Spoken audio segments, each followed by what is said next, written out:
Hey everybody, I want to go through right now how to reduce a radical operation, specifically when we're multiplying radicals, but fighting the urge to just multiply. So when we take a look at the screen in front of us, what I'm trying to avoid is us going through and simply multiplying that and saying 8 root 45 and then spending time reducing. So what I want to do is I want to go through an alternate approach to be able to simplify radicals as you go. Okay, here we go. So you see the expression sitting in front of us, and my argument to you is if we recognize our theory that we're going to take the 4 times the 2 out in front of our root operation, and then we're going to multiply the numbers underneath our root operation, then I think we should be able to see that we will have some shared factors, multiples of the same factor underneath once we multiply. So why don't we just simplify in one go?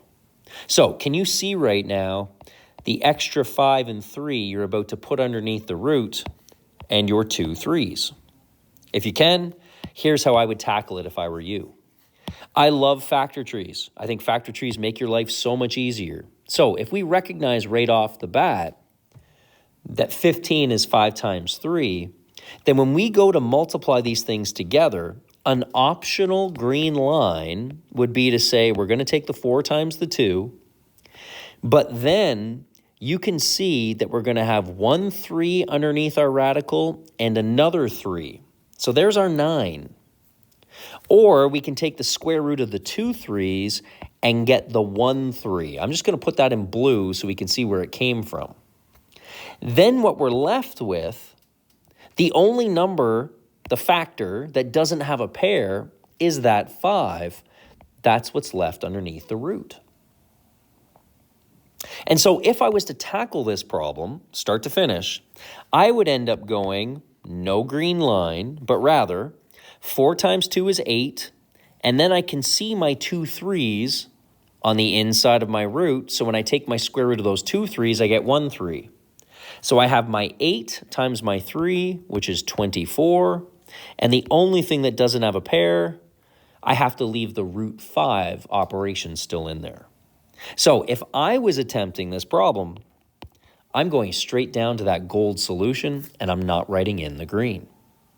Now, as we get some practice, maybe the green is something you want to write, and then we move our way through it or away from it. So let me give you another one to try on your own. Okay, I give you 3 root 6 times root 14. I want you to try to reduce as you go. Okay? Give it a shot right now. Okay, we're coming back. So if I take a peek, 6 is made up of a 3 and a 2. 14 is made up of a 7 and a 2. So I can see my 2 2s that are going to be underneath my root. So when I simplify my radical, I'm going to have the 3 times the 1 out in front.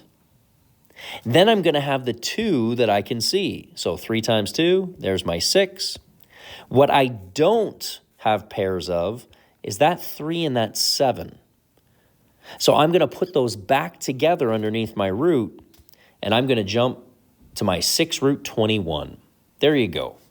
Okay, that allows us to avoid writing in an expression and having to calculate, okay, 6 times 14, that's a 60, 84.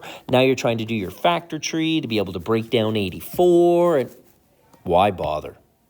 We can go straight to 6 root 21, and we can get a fully simplified expression. Okay, I'm hoping that that helps you through and gives you maybe another option or maybe a better option to be able to simplify radicals in one go. Okay, best of luck with your practice.